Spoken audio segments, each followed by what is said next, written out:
Recording. So walking across the frame and dropping crap. Just dropping crap all over the place. Fell. That was a can of... My dignity! 3, 2, 1, throw.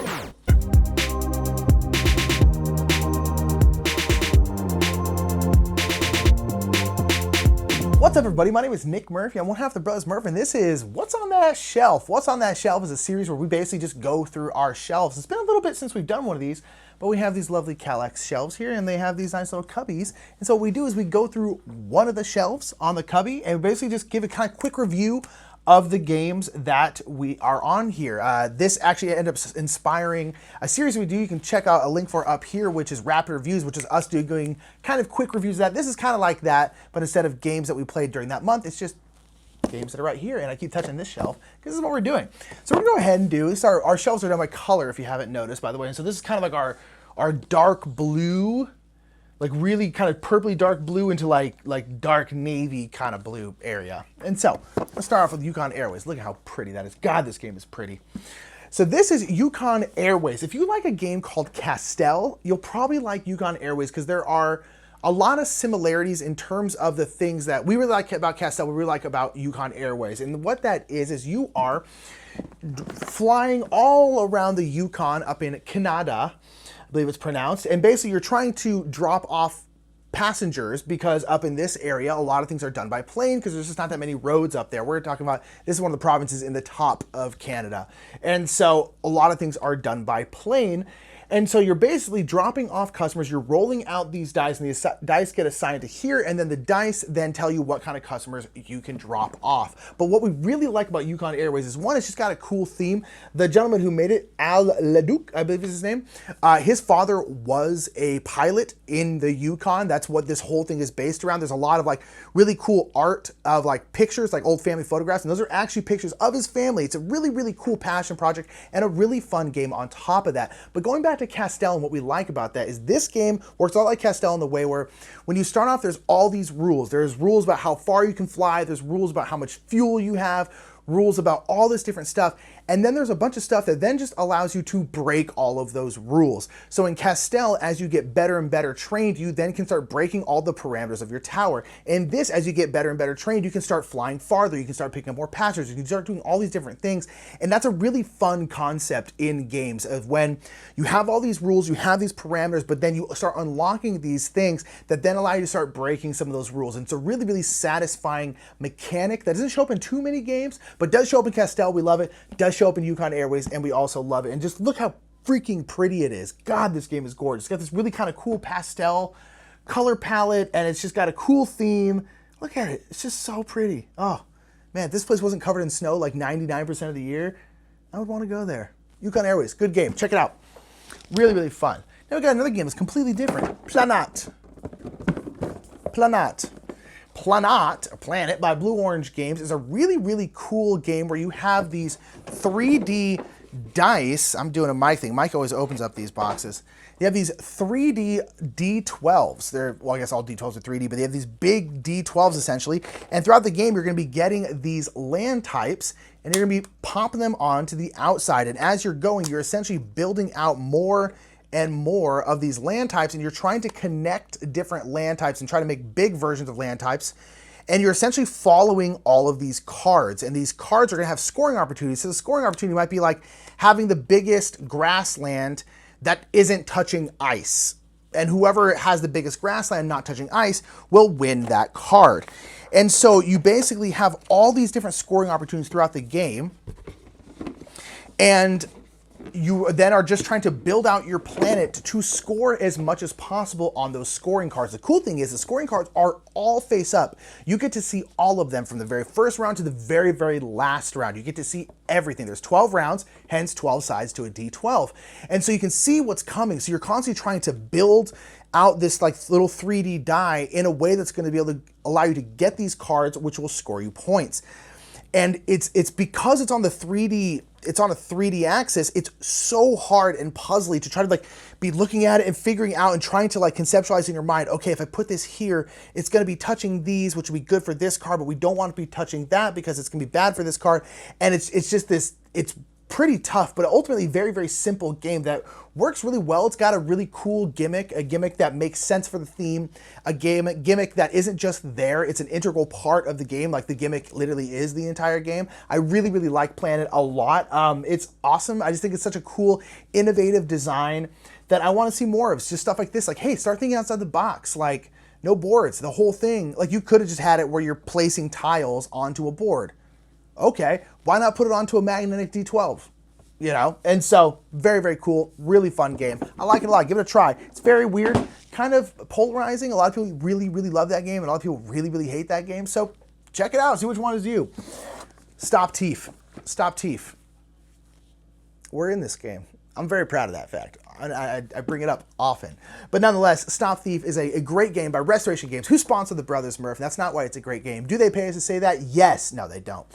At all. But nonetheless, we do love us some Stop Thief. Stop Thief is a great game where you are running around trying to catch thieves. The thieves are running around the board, and the whole thing is run by an app, and the app is tracking where the thieves are going. And basically, what you're doing is you're trying to track them down with the app on this board. The board has a bunch of different numbers, and the numbers correspond to a place on the board that's either going to be inside, it's going to be a window, it's going to be a door, it's going to be outside, and the app is going to be giving you audio clues. Every single person's turn, they're going to get an audio clue. It could be like walking indoors, walking outdoors, a window breaking means that the thieves are going through a window, and you're essentially trying to chain these audio clues in your mind and trying to catch the thieves. Now, there is a competitive game where you're all trying to catch the thieves, and so you're trying to chain it in your own mind, but to us, that's not the way to play. The way to play is cooperative. There's a cooperative one where you're all working together, trying to deduce the whole thing and work out together, and that's the way to play. There's also like a one versus all where you're the thieves and you're like running around and the people are trying to find you. Very, very fun. But the cooperative way to us is the way to play. It's just so much more fun to be able to openly discuss what we play, what we do, where we think they are. We play this on stream a lot, on our live stream, twitch.tv/TheBrothersMurph. Check us out. And we eventually have chat help us out because Mike and I aren't very good at this game. And it's really, really fun. So this is actually the second edition. They just did a second edition of their game. And one of the main reasons they did that is because they wanted to add in thief cards for the co-op version. There are all these thief cards that are in the competitive version that basically make the thieves harder to catch, or something happens when you do catch a thief. A lot of times a good thing, you'll get extra money or something like that. But there weren't any for the co-op version. So the thieves were just generic thieves. They didn't have anything going on. So what they added is they added thieves, and the thieves now have abilities. So now the thief that you're trying to catch might be like every time they walk onto a door, they now take a second turn. So they're moving even quicker because they're like really good at like getting through doors. You know, they're like a lockpick or something like that. And it makes the game a lot harder, which is really, really fun, and it's great. And I'm gonna show you. We're in it. We're thieves. I'm gonna show you because I'm very happy about it, and I tell everyone because we're in a board game. It's very silly and fun. Ah, found them. These butts. Look at those butts. Oh, you can't even see it. I'll put it here. Nick, zoom in and post, and hopefully it's clear enough. If it's not clear enough, I'll superimpose it later. This is us. It's just cool. It's just cool. We're in a board game. We've reached the pinnacle. But nonetheless, Stop Thief is really, really, really fun. I absolutely adore it. It's so much fun. The co-op way is the only way to play it in our opinion, and it's an absolute blast. Give it a shot if you haven't already. It's super, super fun. Then we have Lanterns. Lanterns is a great little set collection tile placement game. Really, really pretty. This was one of the first games that I think I played, one of the first kind of hobby games. I still love. We don't play it very much anymore just because there's a lot of games of this kind of weight that just tend to get played more because we like them more or because they're just newer, so they come to our mind more. Lanterns doesn't hit the table very often, but for my money, I'll probably never get rid of it. If we do decide to cull it, I'll probably just take it to my place, because I love Lanterns. But Lanterns is a game where you are putting out these Lanterns tiles. You're putting them out, you're making a big lake, and the lake has all these Lanterns tiles because you're celebrating the end of the harvest season. And basically the Lanterns are a couple different colors. They're orange, green, purple, white, blue, red, and black. And basically the Lanterns are broken up into 4 sections on the 4 sides, and basically when you put a lantern tile down, whatever color lantern is facing you, you will get a lantern card of that color. But whatever color is facing everyone else, they will get a lantern card too. So one of the cool things is no matter what, you're always getting cards on everybody's turn. So you're placing out lanterns cards, trying to get you what you need to then turn in those cards for points.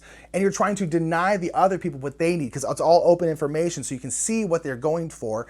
And it's just a very fun little puzzle, ultimately very light, but you can interact with each other by trying to deny people what they need and trying to force them to give it to themselves if they want it. You know, the worst thing you do is give someone the card they need to then get 7 points or something like that. It's really, really fun, simple. I love it. We do have the Emperor's Gift expansion, which adds a little bit of other stuff in it, which is pretty cool. But I love lanterns so much. Chris Chung, the designer, is very nice, and he crushed it.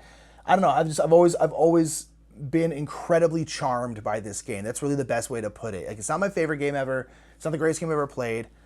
I just, for some reason, I find the theme, I find the look, I find everything about it incredibly charming. And that's just why I love it. So I love lanterns, and for my money, it ain't ever leaving. It ain't ever leaving. People always ask, like, what game will never leave your collection? That's, for me personally, that's probably one of them. All right, last but not least, actually, look.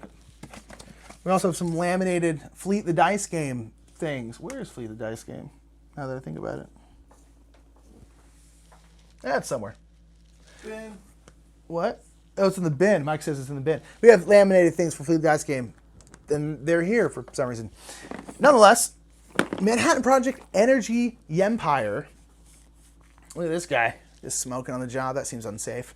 But nonetheless, Manhattan Project Energy Empire, this is kind of the pseudo sequel to Manhattan Project, or actually, there's like 3 Manhattan Projects. It's confusing. But nonetheless, this is a really good game. The problem is, this game has only gotten cold a couple times, I'm not gonna lie. The main reason is because it's not great at 2. It just isn't. It's just not the best at 2, but we really, really like this game. This is a game where you are essentially trying to build an energy empire. You're trying to get all these different kinds of energy, and then you're turning in energy to like put in these buildings, which give you points, but you're also creating pollution. So you're trying to like get rid of that pollution because you don't want to be polluting the sky or the water or the ground. And so, because that's a lot of negative points if you have that. So you're constantly trying to like do all these things but not get pollution, and yet there's these like global events that are happening that are causing bad stuff to happen. And it's like this cool worker placement game, which is a worker placement mechanic that I really like, which is in like this in games like Coal Baron, where you can always go to a spot, but if you go to a spot, you have to put one more worker than there is already there. So if I go to a spot, I put 1 worker. If Mike wants to go to a spot, he has to put 2 workers there. If Jane wants to go to that spot, she has to put 3 workers there. I like that kind of mechanic, and it has that in it. I really, really like Energy Empire. The reason it doesn't get played that much is really because it's just we want to play it with 3 or 4 players. We just do. I like it a lot, and just because we've been in the middle of a pandemic for like 6-7 months, we haven't had a chance to play it in a pretty good while, but I do want to get it back to the table. And it has a solo mode, which I need to try because like I like solo games, and I actually haven't tried the solo mode for this one. Maybe I'll take it home and play it. But if you've played the solo mode for this game, let us know down in the comments below whether or not you like it. But I really like Manhattan Project Energy Empire a lot. I love the look of it. It's just got a cool look. I enjoy it, and it's just, it's a good time. It's a good time. I like it a lot. Just, it's not the best 2-player game, which is honestly totally fine. But nonetheless, that is going to be it. The only thing left is Fleet the Dice game laminates. Which is a great game too, but I'm not going to go into that. That's a whole different one. But nonetheless, that is this shelf. It's empty now. There's just boxes and stuff behind here. It's a little storage area kind of thing. And by that I mean we just throw stuff back there.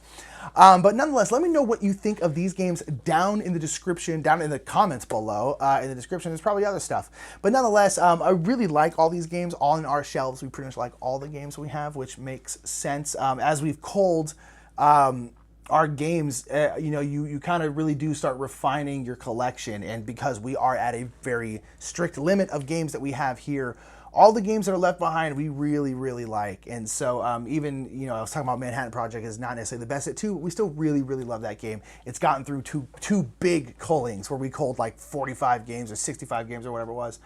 And so they're good enough to stick around. But nonetheless, that is going to be it for me. Down in the comments below, let me know what you think about all these games. Have you done? Give us a shelfie. Hit us up on Discord or on social media, Instagram or Twitter, or something like that. Give us a shelfie. Hit us with 1 cube of your shelf or 1 little bit of your shelf, and let us know what the games you like. But nonetheless, that's going to be it for me. Thank you so much for being here, and we'll see you later.